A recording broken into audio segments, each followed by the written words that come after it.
Hey there, welcome back to Shadow of the Erdtree. I hope you guys are doing pretty well. So in between the last video and this one, I was not able to, I lost recordings, so some of them are just kind of gone. I went through Manus Mater, the cathedral there, did a bunch of stuff there, a bunch of some dungeons and stuff. Nothing like groundbreaking outside of Manus Mater and being able to, interact with the bell thing and the finger ruins. And then getting some things from Ymir as well. We did get ourselves some amulets and stuff, like the Crimson Seed Talisman. Erdtree seed of this talisman is presumed to be an object of myth. This age-old artifact also depicts the two fingers, perhaps harking back to the birth of the Erdtree. So two fingers were back and around since then. There were some other things. I know I had some other thoughts that I was really putting out there when listening to Ymir. I don't remember what they were anymore because it's been like a week and a half since I did that stuff. So sorry, I don't know. So just letting you know, unfortunately, this video is going to start with us in the middle of a conversation with Moore because the first part of that video got absolutely janked. We're talking to him. He's upset because what ended up happening right before this is the great rune that Miquella had was discarded. It was broken. And then, it broke some illusions. And when we came back and I started talking to people, they were upset. Like, Moore specifically was very upset because he no longer felt that, love of Miquella. And because he has a lot of ties with the Forager Brood, who have lost, or followed the Goddess of Rot, but the Goddess of Rot abandoned them, he has abandonment problems. And so he wanted to know what we thought he should do, if we should, move on past it, ignore it, do something, right? And that's pretty much where we're going to start off. But thank you guys for tuning in. I do always really appreciate it when you guys check it out. And so he asked us what we should do, right? And we can offer put it behind you, remain sad forever. I don't know. I'd say put it behind you. Maybe that's kindly Miquella's love. Love for all the unloved. Love to banish the pain. All this talk about love, right? Because then that's what that high priest Ymir was saying, someone was love in that description for the other thing. Also, what's his name? Vare mentions it too. When you do his questline, you get to the end. What's the thing he's talking about? The Mogwin dynasty. He's like, love, imbue it with love, And then what's significant about that, outside of him talking about love, is the fact that a Moog also has Miquella there with him. There's a bunch of those tie-ins with love and compelling affection, right? And talking about loving all the unwanted, what do we find around Miquella's place? The brace of the Halig tree, the roots of the Halig tree. We find misbegotten, kindred of rot, things afflicted with rot, like the rotten Erdtree avatars, putrid Erdtree avatars. We find crystallians who've been afflicted by rot, right? All these things that are generally unliked, unloved, right? Talk to more. I like for you things. Okay. Goodbye. Let's see if Anspa has anything to say. Kindly Miquella has discarded his great rune. Yep. The fog that vexed my aging faculties has been lifted. Oh. And follies better left forgotten haunt me once again. Oh. Once, in an attempt to free Lord Moog from his enchantment, I challenged tender Miquella, only to have my own heart rather artfully stolen. I knew not how weak I was. I believed that with sufficient mastery, even an Empyrean would be within reach of my blade. I could not have been more mistaken. Miquella the Kind is a monster, pure and radiant. He wields love to shrive clean the hearts of men. There is nothing more terrifying. Yeah. I mean, there are texts in the base game that talk about Miquella a bit, Miquella the Empyrean, and how he is actually the most fearsome Empyrean of them all. And I mean, that's what he's saying there, right? Now, if his great rune has to do with affection, compelling affection, and even one of the other, I think Leda had said that he had placed basically an enchantment on them to compel their cooperation with the horn scent and stuff, right? And so that's what Moore felt leave was his great rune being dropped, which means his spells, his charm is gone. So that's what he felt. And then this guy, so I remember seeing people wonder too, right? why did Moog take Miquella, right? Is for his own like gains, right? He wanted to become a monarch of sorts, right? A lord, but he didn't have the birthright for it, right? He was trapped underground. He was forsaken. You know, he wasn't an Empyrean. Something was like the divine right to become a god. So he took the next best step, which was to become the consort to one, right? And so he ended up choosing Miquella. But like he said here, Miquella had enchanted Moog and basically compelled him into doing it, into doing this whole process, right? Even though he probably saw the Formless Mother and everything, regardless of Miquella's intervention and whatnot, right? And then that's where this guy, he tried to interfere, tried to remove it, couldn't do it because turns out Miquella is a monster. He's just, yeah, brutal. Oops. Righteous tarnished. Miquella the Kind makes my blood run cold. I am loath to admit it. But even at this very instant, I wish to run very far away indeed. Righteous tarnished, I am... Yeah, I believe it. Well, let's see. Do any of the other, you know, Miquella compatriots have anything to say? Freya has not moved one bit since we've, like, gotten here in this game. She showed up to help me fight the lion, and that's it. Oh, there you are. Good. If you happen to see Lady Leda, tell her that I'm striking out on my own. Don't worry. I've no mind to cross any of you. The guidance of kind Miquella remains etched into my very flesh. It's only... there's something that I must know. What do you intend to look into? Kindly Miquella spoke of the vow he once made with General Radahn. Oh. And it is here the vow shall be honored. I am a Redmane. I must know the nature of the vow. Yeah, right, because she was a Redmane knight. Now, looking at her mask, see how it's got like a wound across it, kind of livid and red.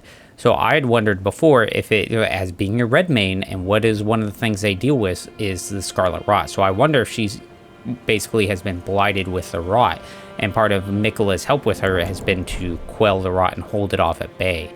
Now I wonder what this vow is between Radahn and Miquella. Now that was one of the requirements to get here is to defeat Radahn, and because what does Radahn hold? He holds the fate of the Carrion Royals in the stars. So by defeating Radahn, that allows their fates to move, right? With like Ronnie, and specifically it also has some kind of ties in with Selen, right? Because that's how her story can progress, is only after you have defeated Radahn, then her fates can move again, right? And so I wonder what fate or something was like being held with Radahn. Was it, do you think Miquella had asked or compelled Radahn to hold back the stars in the first place? Like, I don't think so. I almost feel like it was more of a Golden Order kind of thing in general, right? Erdtree, but you know, who knows? I'll be out on my own for some time. There's something I must... What if you become our enemy? There is no need for concern. I will be true to my word. Though I do feel a hint of regret. Lady Leda and Honorable Ansbach are of a special breed. How glorious it would have been had we met in battle as sworn enemies. I'll be out on my... There's something... Alright, well, last time we saw Leda, she was right up here. Oh, hello. Did you feel it? Miquella the Kind's enchantment appears to have broken. Yep. But while my devotion to kindly Miquella remains unchanged, by my troth I am not so sure about the others. No, wait. Perhaps this is a blessing in disguise. I can wield my sword to cull the undeserving, those unfit to bask in tender Miquella's presence. I should have thought of this earlier. She's... okay, she's going off the deep end a little bit. Right. It's time to begin ferreting out those of us who don't deserve to be at kindly Miquella's side. Oh, what? Make no suggestion. I'm not gonna send her after anybody, man. I should talk. I haven't even finished talking to everybody. It's the Ollier, which I haven't shown on recording video at all yet. Yeah. Okay, hold on. Besides, I have to tell you something about Freya. She wanted me to pass a message. Intriguing. What remains there to be said? Do you presume us allies even now? Though Miquella's spell is newly broken, I must profess, the spell mattered little. Imagined. Uphold his covenant, Miquella shall, and in godhood redeem our rueful clan. Then Marika and vilest Erdtree both will at last be from divinity wrenched. And surely, contented I will be. But first, clear resounds the call of vengeance. The Impaler, Mesmer, must pay his due.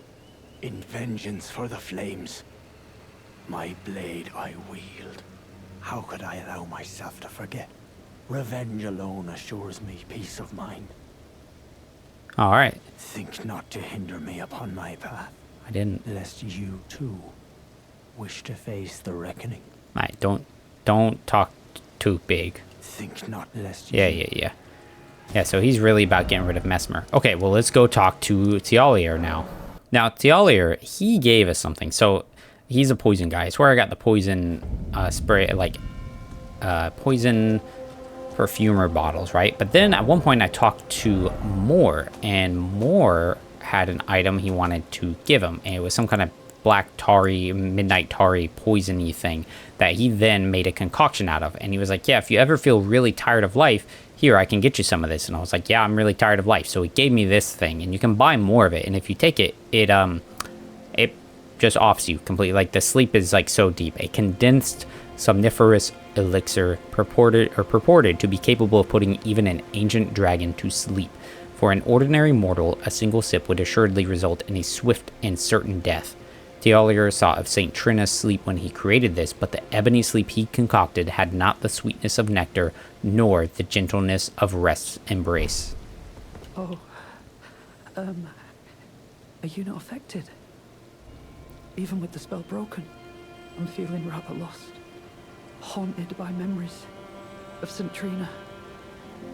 Her visage, her sen, the lure of velvety sleep.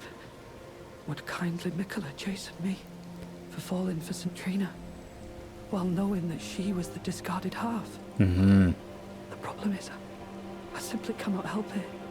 I would sacrifice everything just to gaze upon her one last time. So, interesting thing was that, right? Because, like, I'd found a cross that said he discarded some things, and when I talked to Ansbach, he was like, oh, he even discarded his other half, you know, St. Trina, basically. And there was a bunch of stuff talking about St. Trina and how it's, like, it could be a comely lass or a young, you know, a young boy, something of that, like, a little unclear on both sides. And a lot of things that pointed it towards being Miquella, right? Now, interesting, he talks about it's his other half, and you know what that makes me think of? And that makes me think of Marika and Radigan, how they seem to be like two halves, right? Because I was kind of I largely believed that they are two bodies, two minds, one soul, right? I also had some other crackpot theories that, like, because, like, what's something that Marika does? She, you know, alters the Elden Ring. That's how Destined Death was removed from it, and it was that was like what founded the Golden Order. The founding of the Golden Order began with the removal of Destined Death from the Great Elden Ring, right? And so she seems to be at will able to alter the Elden Ring, right? Which is part of what Gold Mask's whole tie-in and thing is, like, with his Great Mending Rune, is to remove the fickleness and interference of men and gods, right? Now, my thought with that is, like, all of these various demigods and people and such have great runes attached to them, associated with them. Even with Radigan and Marika, they, on their scar seals and sword seals, they have Elden runes etched into them, right? They have seals that are specifically tied to them. Even with Miquella here, it talks about how he has his own specific great rune and how he has now abandoned it, discarded it, and that's what broke the spell. Now, I wondered, right, so this is going into, like, end of the game, beating the game thing. What do you see?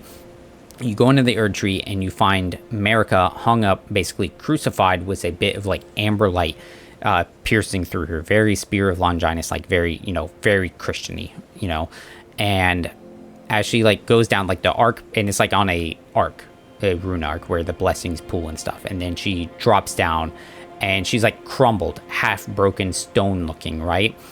And when she like turns around, it becomes Radigan. And there's some stuff talking about how she's like Radigan, you know, loyal hound of the order, you've yet to become me, whatever, right? And so maybe they are literally merging at that point, you know, becoming of one body, one mind, one soul, right?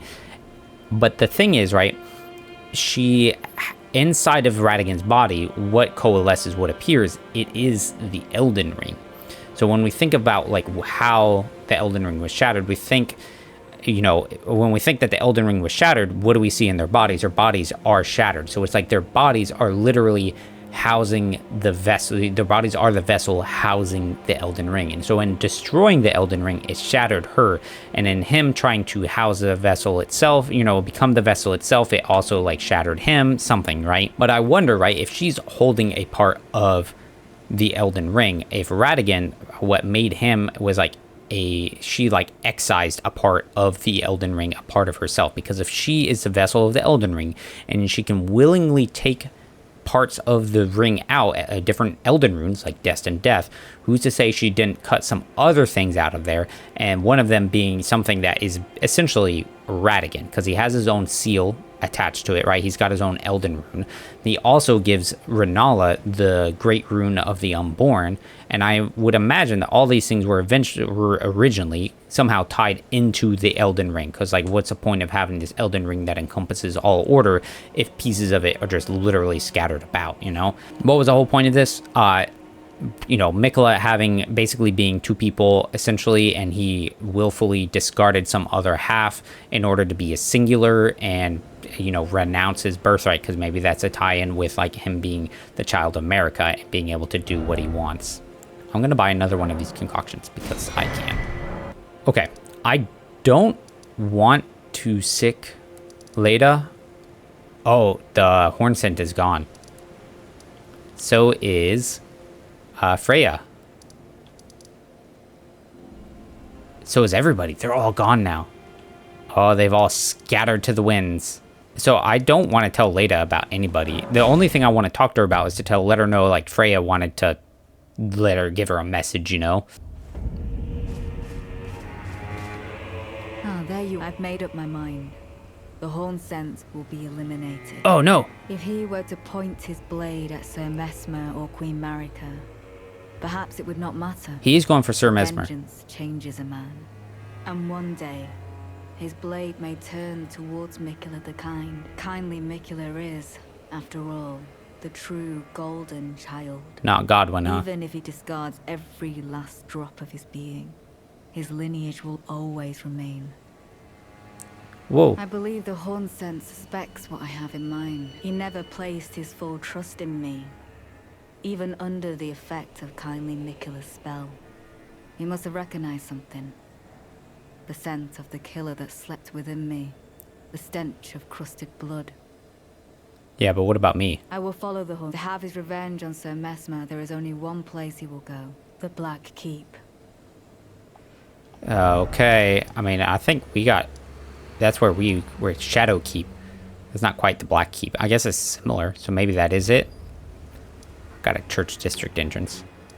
I wonder if we'll be able to make a decision and, like, help one or the other. Or if, you know, events are just going to play off on their own. I would like the ability to help, because I would help the horn scent. I would like to do that. But let's take a look and see if that seal on this fissure opening is gone now, because he discarded his Great Rune, and so maybe that seal is gone. Which I wonder, right, as far as his Great Rune goes, it's probably that crescent-looking mark, right? Because all the Great Runes are circular-ish in nature, sometimes with lines bisecting, crossing them. Oh. Stone Coffin Fissure. Look at that, man. That's cool as shit. That's freaking rad, man. This is awesome. I love views like this. Like, look at that. Just seeing all these, like, ancient, discarded, giant coffin things underground collapsed across. That one's a little different from some of the others, right? It's so cool. All right, we're gonna start going through here maybe. I know we spent like freaking 20 minutes talking to people, but I want to go into here. I want to see what's up. That was really close. Congealed putrescence. That's a silver tear husk. Congealed putrescence, huh? Is that what those things are? Some kind of congealed putrescence or something? Bruise-colored putrescence that oozes from stone coffins. Oh. Congealed into a large viscous lump, found underground in the land to where stone coffins drift. The putrescence is what remains of the impure lives kept within the stone coffins. Oh. Interesting. And then there's some kind of blood fiend here too. What's interesting, you know, is that they have the color for like Trina, you know, that violet color. So it's like they does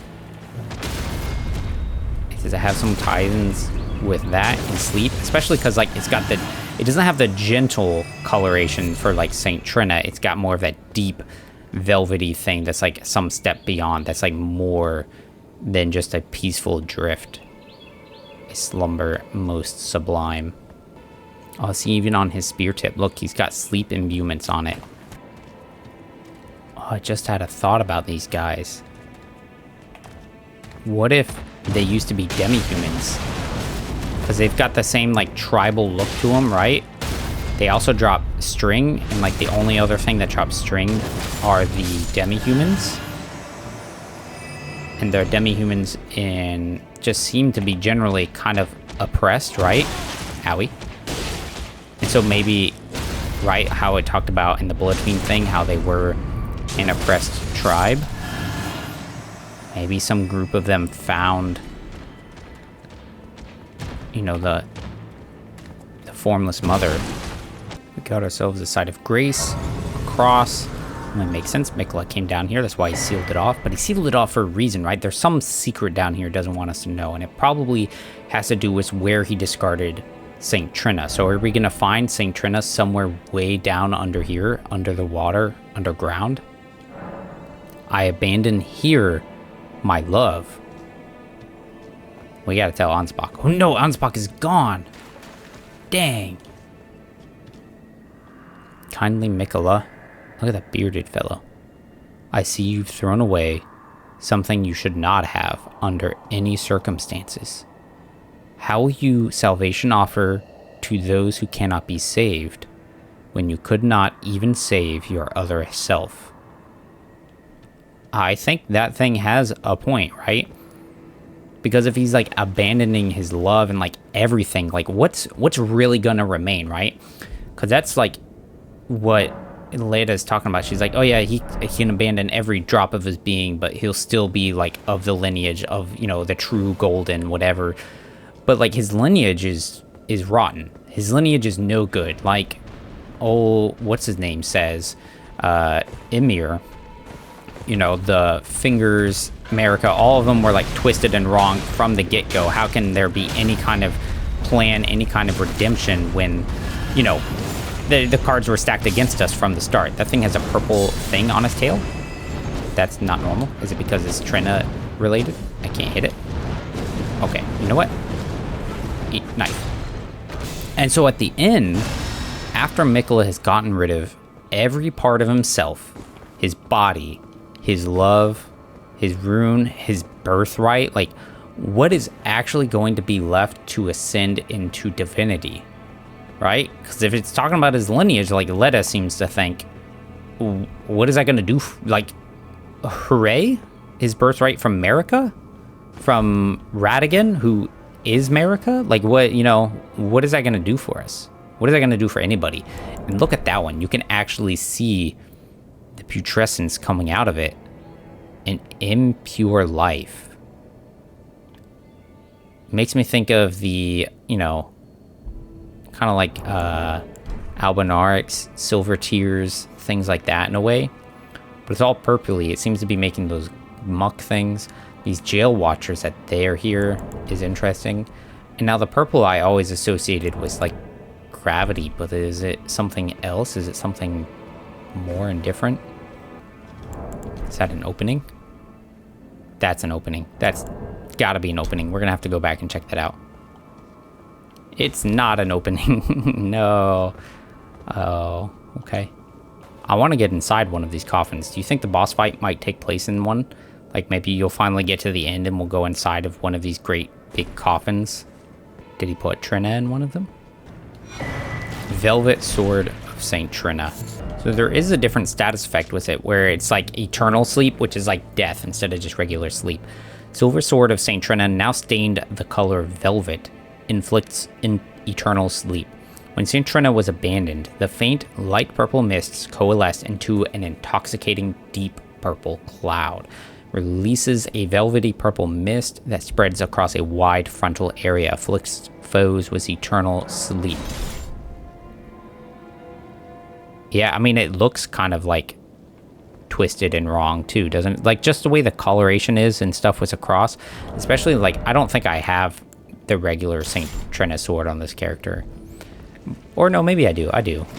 But that one looked like truly silver and like kind of purely good in a way. Mass of putrescence.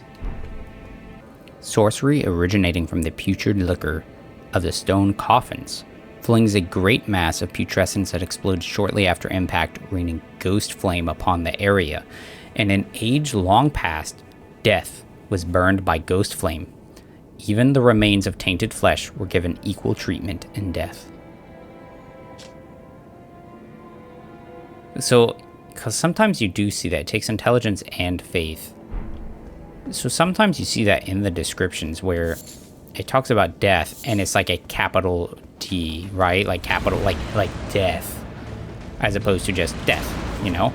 And so sometimes I just wondered if like that was just a shorthand way of talking about destined death, but like I don't think so, because like I think when it's talking about owie, good lord, I think when it's actually talking about destined death, it means destined death, right? So was death itself an actual deity, you know? Maybe like existed as like an outer god, and that's who the envoy, you know, the twin bird was an envoy of. And then you get, oh boy, and then you get the death birds, right, who are the children of the twin bird. And I mean, I think that would kind of tie in with, you know, them being involved with death and everything. But the thing that's weird about that with what we just got here is that like even death was burned by the ghost flame. Oh, what is that? It looks like a, that's like a misbegotten lion warrior. But he's like golden. The gold makes me think of like that shade of Godfrey we fight in the capital before we can actually reach Morgott.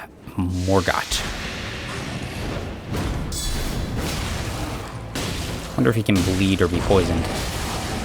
The answer is yes. Oh, he's doing a Miquella thing. Like the... Whoa! Okay. It's because we find the one that has freaking Radigan's Sunlight Sword thing, or Golden Order Sword, and he does a pose like that. Like one of the order signs. Inner Order, Outer Order, I don't know. I'm not sure it actually matters. Well, I mean, maybe it does matter. But, I mean, that's what that guy does. And then he summons... And it has a, what's it called? A Miquella sigil to it. And he conjures Ring of Light. Because I think, I mean, it's been a while since I've used the Golden Order Greatsword. Because doesn't that one just do, like, a Runarchy light attack thing? But that was, like, a, you know, freaking Radigan's Ring of Light, Miquella Ring of Light thing. It also did an absolute ass whack of damage.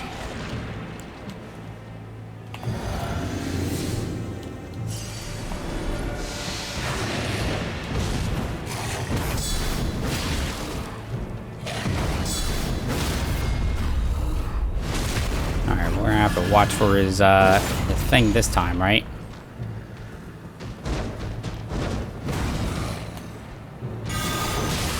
Daggered him.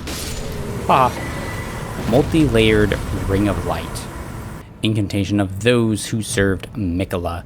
Produces a multi-layered ring of golden light and fires it forward, inflicting continuous damage on those struck by it. Charging will enhance it.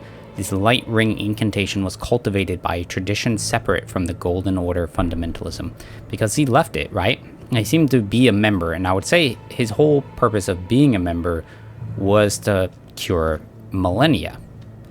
But he found that there was no answer in there, so he abandoned it. That was the beginning of unalloyed gold.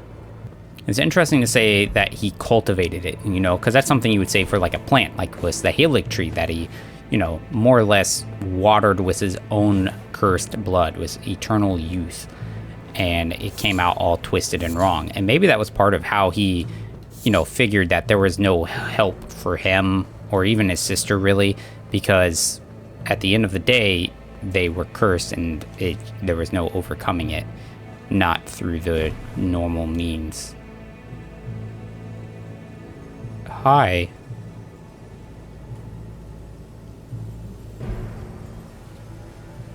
Interesting. All right, so there's something up there. Okay, what is it gonna be?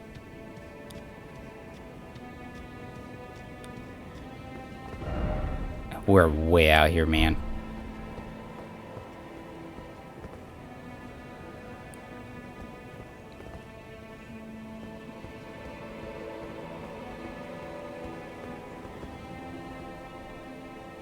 Is this the oozing coffin that we're actually on right now?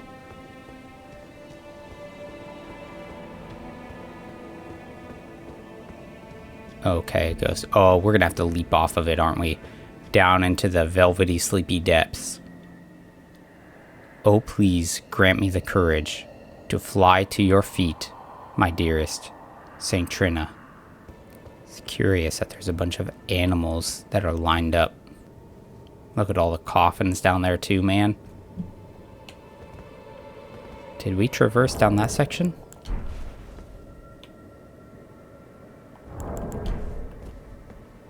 Alright, here we go.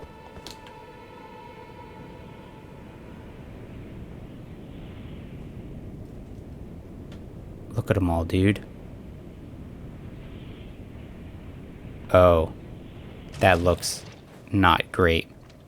It's Medeir's Cave, dude. It is a straight up Medeir's Cave. Although it does also look a lot like... I mean, those are also Medeir's Cave too, but where you fight the ancestral spirit. Oh, is this gonna be a weird... Also... Oh. Putrescent Night. Howie. Okay. Whoa! Whoa, dude. It's honest, like... Can I do my horse? Nope. Of course I can't. I forgot to change my talisman. Look at the eyes on it. It reminds me of the little spirit worm looking things. I was really hoping to hit him with some of those counterattacks because I've got the enhanced counters right now.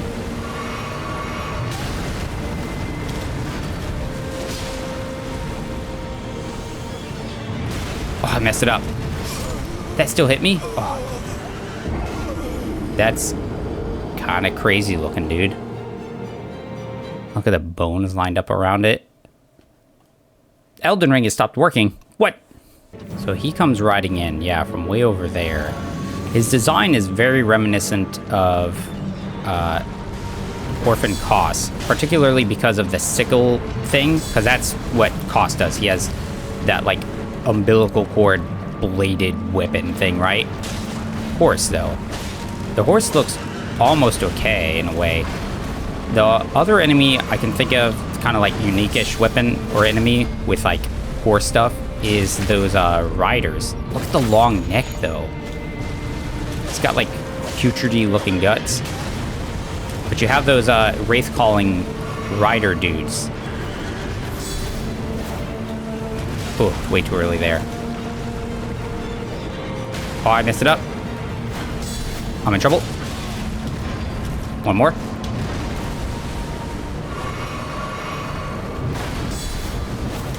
I couldn't recover in time. It's my own fault. Oh, I couldn't hit him? What? I wanted that enhanced guard counter, too. Oh, I waited too long. Ooh, boomerang. Hi. No, no. Oh, it's the ghost flame, right? Oh, God, yeah. That was over a huge area. Big line. Okay. So all those, like, you know, putrid slime things, do they, like, are they all kind of originating from this, right? Or is it just like a happenstance, retexturing, reusing assets and stuff? Because like with the finger creepers, those strongly imply it says as much, that they all come from those finger ruins. So like with the various sludge things that we find all throughout the lanes between, are they all kind of originating from like these like coffins? And like these just happen to be like sleep, velvet, whatever things because of their proximity to Saint Trina. Nice. Still really long neck, bulbousy head. I got it, the horse. I messed up the pop again. Oh Lord. Okay, I need to get in. Yes. Oh, dang it. I knew it was ballsy for me to do that other one. I needed to wait. Very cool design. I tell you, man, this enhanced guard counter, and I put the guard breaking mixture into my physic. It does some work, dude. Like, I mean, you saw it, right? Pretty quick guard breaks, like, back to back. I'm kind of liking the soundtrack, too. Kind of starts off that slow, kind of soft.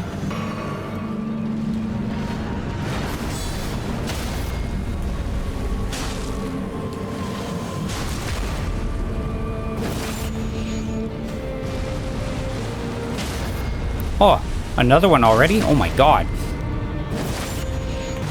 Get ready for the horse. Oh, I dodged the horse just to get caught by that. Dang. I have to say, I'm liking... Wait, hold on, I just realized something. Yeah. So I have to say, I am actually enjoying this boss fight so far. It doesn't feel like anything super fancy. Like, it's got kind of a cool design. I'm liking the music.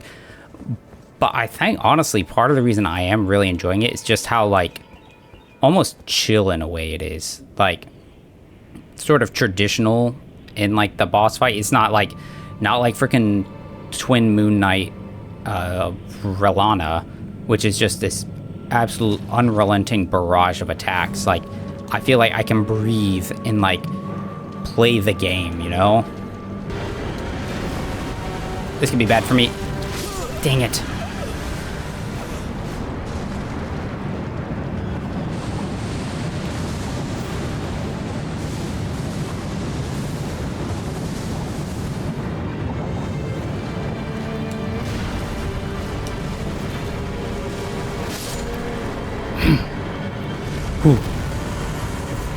Remembrance of Putrescence. Alright. That was an interesting one. So it took me longer than I think it should have. Because he wasn't really that difficult. Like his moveset and stuff, like, I mean, off of that run there, right? Because I typically leave the, like, winning boss run all the way in there. It didn't do anything too crazy. Like even his spinning attacks and flames, like, overall relatively simple. The hardest thing about him is that he moves a lot. And in between some of his moves, like, he slides around a little bit. So a lot of, like, my counterattack things I was trying to do, like, I kept missing and missing and missing. And then I was just being too aggressive and trying to get hits more than I should have been because I was missing so much. So then I would get punished and I was losing a lot. So I should have done it earlier. But overall, I mean, I did really like the fight, even though I think it was a relatively simple fight. I liked the kind of chill music, cool design and stuff. Like, overall, like, just thought it was kind of cool. Remembrance of the Putrescent Knight hewn into the Erdtree, or sorry, Scadu tree. All tainted flesh eventually becomes putrescence, and this clump of it imbibed Saint Trina's nectar, which granted it eternal rest. And so it was that the putrescence became her knight. Huh. Interesting. So we've got this side of grace here, Garden of Deep Purple. And I mean, yeah, all around the arena is all the, like, wilting water lilies of St. Trina. So I might go ahead and go to the round table now, see what we can get from the remembrance, and then we'll go all the way in. Ooh, we can get his cleaver. It's an arcane one, too. Okay, it's a great axe. Weapon wielded by the putrescent knight. A great cleaver of hardened putrescence affixed to an arch fashioned from human bones. Gain power from the wielder's arcane attribute. Alright, yeah, it sounds pretty perfect for us, actually. Spinning guillotine. Hold the putrid blade at both ends and arch body backwards to deliver a powerful overhead chop. Repeated inputs deliver follow-up attacks for as long as stamina allows. Strong attacks perform a leap followed by a spinning attack. Kind of reminds me of the, in the Ringed City, the big knights. I can't remember what they're called, but they had a big curved sword that could do a smash thing and then like a big leap. That's what it's making me think of. The Vortex of Putrescence. What's it take? Intelligence and faith. Okay. Sorcery used by the putrescent knight launches a whirl of putrescent jets that explode shortly after impact and bathe the area in ghost flame. In an age long past, death was burned by ghost flame. Even the remains of tainted flesh were given equal treatment in death. Oh yeah, so, I mean, So they created the ghost flame, and then they would use that to burn death. Even tainted flesh, right? Now, what is down the chamber? What are we gonna find? I mean, just a body for St. Trina? Oh, it's no aggression. Lilies. Nectar blood virgins. A lot of them.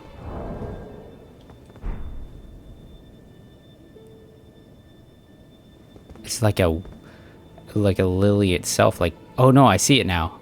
Oh, the form is so strange looking. Hold on.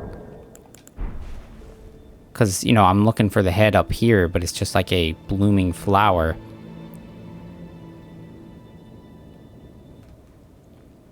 And even notice down at the bottom, it's got like a root, you know, like it's a tree like thing sprouting.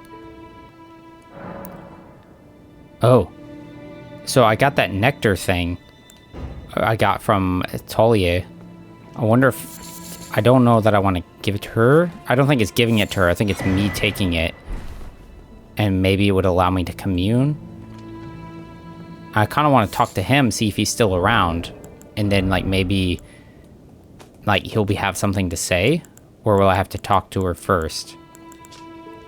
Teaches us the lulling branch. So I don't, if you didn't know, that Trina's disciples left by disciple who pursued the teachings of the Saint of Sleep, yet what seemed a gentle sleep at first ripened into velvet.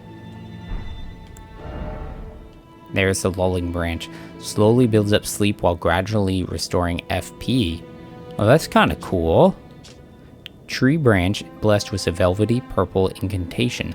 Pierce oneself, causing a gentle buildup of sleep. FP will gradually recover during this time, because like when you eventually hit the full max sleep, you lose it. When this sleep reaches a threshold of causing temporary fogginess. No FP losses incurred. Okay. In the midst of drowsiness, there is the will to awaken. Feelings that rise from the depths of one's heart. So let's talk to Tioli, however you say his name. Tell him of St. Trina's whereabouts. Are you certain of this? Yeah, man. Is this all a plot to make a mockery of me? No. Oh heavens, what am I saying? Forgive me. You deserve my deepest gratitude. I will make the journey to the southern coast, as you say. To venture into the depths of the fissure. I wonder if I had told him earlier, do you think he would have been able to help me with the boss fight? I will make the journey to the southern... St. Trina. Oh, St. Trina. What velvety ambrosia is this? Your poison and the sweet sleep that follows. Oh, please, let me hear your voice. But see, that purple goop on the ground, I guess that could be St. Trina's ambrosia, right? That's what the putrescent supped on or imbibed. Hello. Thank you. It was all just as you said. To think, without your guidance, I wouldn't have seen St. Trina again. I'm drifting off in the sea of her poison. Soon, I will hear her voice. Let me be. I won't be long. Okay. Oh. Oh. I almost forgot. You mustn't follow my example. St. Trina's poison would plunge you into an eternal slumber. It must be me. And only me. But I am gone. Adrift in sleep, so that I may hear St. Trina's lost voice. Let me be. okay, so he seems to be basically telling us, don't take the poison thing he made that we got from him. Will it ruin things for him? I mean, he seemed like he was more worried about us, right? That we would be cast in an eternal slumber, and I think we'll be okay.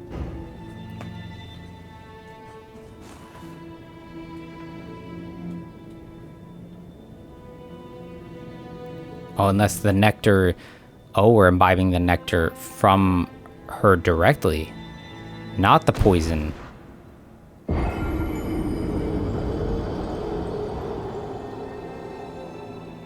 That he gave us. Weird. Okay. That's it? Am I missing something? St. Trina, why won't you share your voice with me? Grant me more of your poison, that I might drift further into sleep. Perhaps then you'll grace me with your voice. Please. Please. It's not working for him, huh? What if I do it?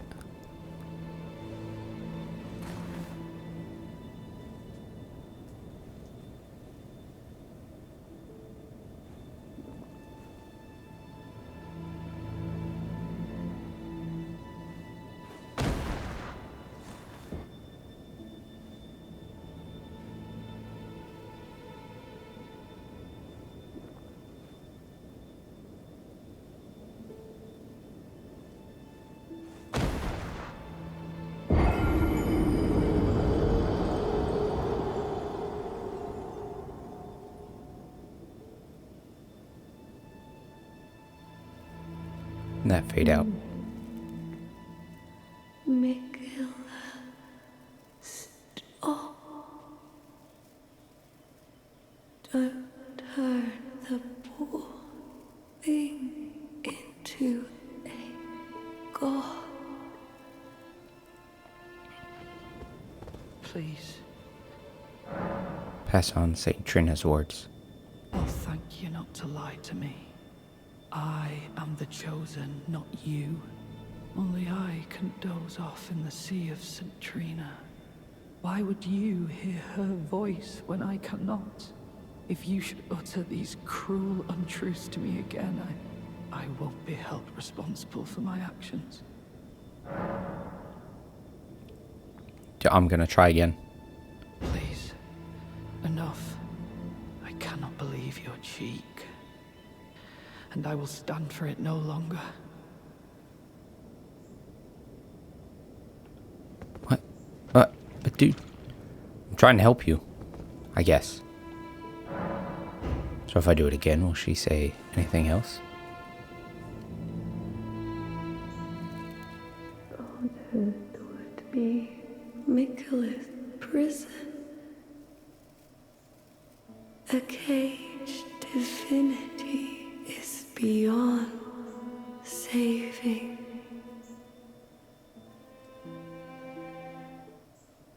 Huh. Interesting. I will never forgive you. For your trespass, you will know my poison. Hey, I'm sorry, bud. Like, maybe I should have waited. I also use poison. And blood loss.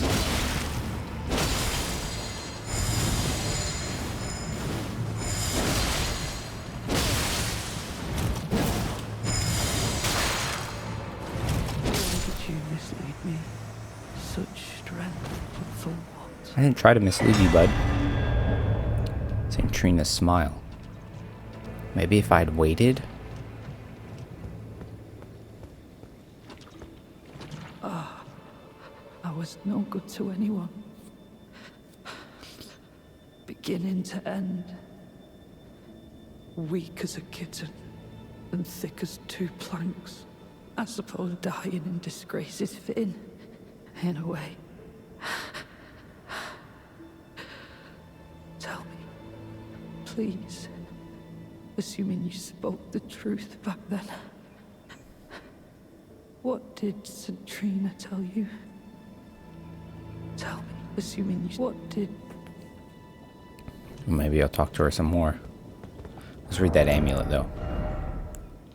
Sleep in vicinity increases attack power. Talisman of a smiling St. Trina, a vision conjured deep within a certain man's heart, raises attack power. Only I am allowed to know of your velvety sleep, its sweetly gentle embrace. So please, smile for me and only me. You must kill Miquella. Grant him forgiveness.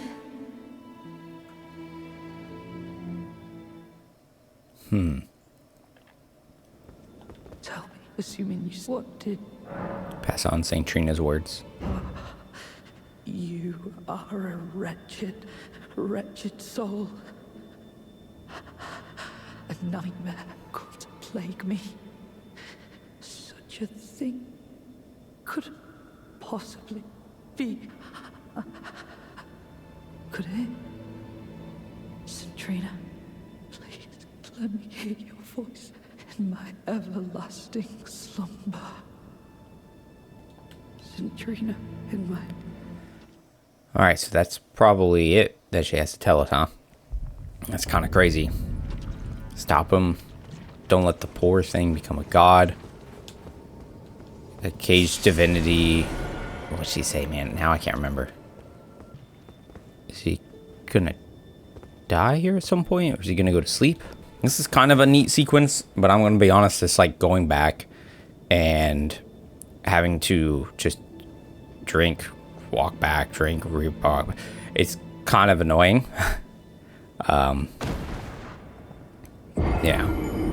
Yeah, so I mean, it makes sense to me that she would basically say we need to kill him. Grant him forgiveness, I guess, too. I don't know if he's having some, you know, he has this, like, misconception that this is something he has to do. I don't know, to be free, to, like, have some kind of goals. Maybe he thinks it's the only way he can, like, fix certain things.